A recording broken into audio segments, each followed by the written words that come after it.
Halo semua, salam sejahtera Malaysia, tuan-tuan dan puan-puan yang amat dihormati. Satu kejutan kepada kepimpinan politik Malaysia disahkan pada tarikh 24 Mei. Ini adalah kematian ataupun pemergian yang mengejutkan kepimpinan politik Malaysia. Saudara-saudara, berita duka cita ini saya mendapat maklumat daripada harapandaily.com. Ini pasti satu lagi pemergian pemimpin ataupun ahli politik yang sudah berjasa di Malaysia, yang banyak berjasa di Malaysia dan menjadi pemimpin yang baik. Saudara-saudara yang amat dihormati, pemergian ini sudah pasti mengejutkan Hadi Awang, mengejutkan kepimpinan PAS, mengejutkan kepimpinan kerajaan, dan mengejutkan Tun Dr. Mahathir, Anwar Ibrahim, Widi Nyasin, dan semua kepimpinan politik di Malaysia. Salam takziah diucapkan pada keluarga Adun Sungai Bakap. Disahkan daripada artikel Harapan Daily pada 24 Mei. Adun Sungai Bakap meninggal dunia.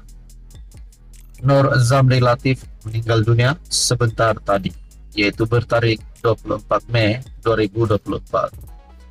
Berita pemergiannya dikongsikan pegawai beliau yang dimaklumkan Nur Zamri meninggal pada jam 1.38 tengah hari. Beliau mengembuskan nafas terakhirnya di Hospital Seberang Jaya, Pulau Pinang. Jenazah dilaporkan akan disembayangkan di Masjid Sungai Aceh pada jam 6 petang. Sebelum ini, Nur Zamri dilaporkan ditempatkan di ward ICU Hospital Seberang Jaya kerana komplikasi di bahagian perut. Nur Zamri dimasukkan ke hospital susulan sakit perut dan diberikan ubat tidur untuk membolehkannya berehat. Selepas beberapa hari diberi rawatan, beliau dilaporkan stabil dan semakin menunjukkan perkembangan positif. Bagaimanapun, sejak semalam tersebar kabar mendakwa beliau sedang kritikal. Nur Zamri dari PAS yang bertanding pada PRN Pilihan Raya Negeri lalu menentang calon Pakatan Harapan Nur Hidayah Sheikh Ros menang dengan majoriti 1.563 undi dengan mendapat undian 15.433 undi. Disahkan daripada Harapan Daily, Adun Sungai Bakap meninggal dunia.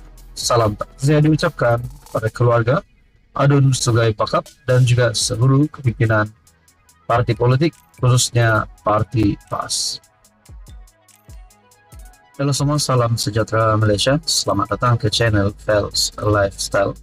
Tuan-tuan dan puan, sebelum ini kita pernah mendengar terdapat pemimpin menurut Anwar Ibrahim yang telah mengaut kekayaan demi kroni dan keluarga. Tidak lain dan tidak bukan, pemimpin yang kita juga percaya menurut ucapan Anwar Ibrahim sebelum ini, beliau adalah Dr. Mahathir. Dan pada akhirnya perkara ini antara Tun Dr. Mahathir dan Anwar Ibrahim. Nah, saudara-saudara, berkaitan dengan dakwaan rasuah terhadap Dr. Mahathir Mohamad, SPRM sendiri, Ketua Pesuruhjaya SPRM Tan Sri Azam Baki mengesahkan bahawa Mahathir sedang disiasat atas dakwaan rasuah. Sedangkan kita juga mengetahui dua anak bekas Perdana Menteri itu yang diminta oleh SPRM untuk mengisytiharkan harta. Dan pada akhirnya, saudara-saudara, berkaitan dengan status ataupun keadaan Tun Dr. Mahathir di usianya 98 tahun itu, yang menghampiri 100 tahun, yang kita juga rasa itu adalah satu usia yang terlalu tua bagi seorang ahli politik. Tetapi kita perlu memberikan pujian kepada Dr. Mahathir yang masih aktif di dalam kancah politik Malaysia. Walaupun pada PRU 15 Ramai yang bercakap Mahathir sudah kritikal, tidak lagi mampu menunjukkan ataupun kehilangan taringnya kalah di tempat sendiri di Parlimen Langkawi, dan menjadikan itu satu tamparan besar kepada Tun Mahathir selepas parti yang diterajuinya kalah di semua kerusi pada PRU15. Nah, saudara-saudara, ramai yang kata Tun Dr. Mahathir perlu rehat, perlu meletakkan jawatan daripada politik bersara. Mungkin ada yang ucap selamat tinggal kepada Tun Dr. Mahathir kerana beliau memang sudah kalah teruk pada PRU15.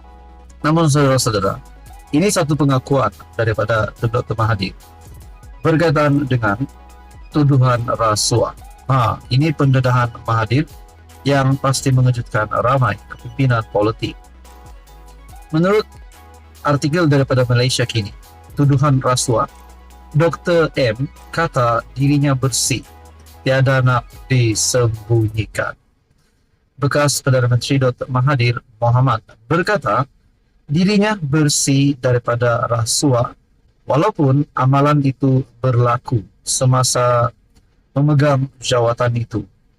Bercakap kepada CNBC, ahli politik berusia 98 tahun itu berkata dia juga memastikan ahli keluarganya tidak terlibat dalam perniagaan berkaitan kerajaan agar tidak dituduh melakukan nepotisme.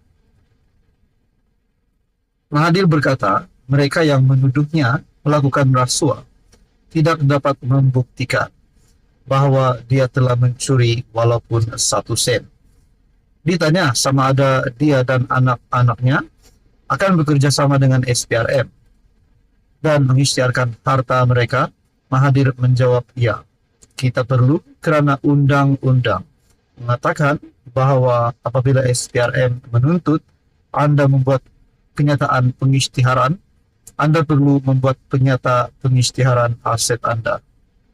Jika tidak, anda boleh didakwa atau dipenjarakan tambahnya. Maknanya Mahathir sendiri tahu bahawa setelah SPRM meminta kedua anaknya untuk mengisytiharkan harta, perkara itu wajib dibuat. Kerana jika tidak, anda boleh didakwa atau dipenjarakan menurut Tun M sendiri. Bagaimanapun Mahathir berkata, SPRM tidak meminta dia mengisytiharkan harta, sebaliknya hanya meminta 2 anak lelakinya.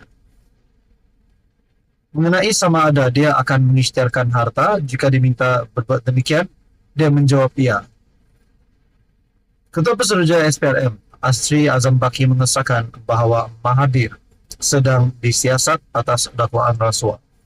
Saya tidak berhasrat untuk memperincikan lagi maklumat lanjut berhubung kes itu tentang apa kesalahan yang dilakukan ke semua mereka.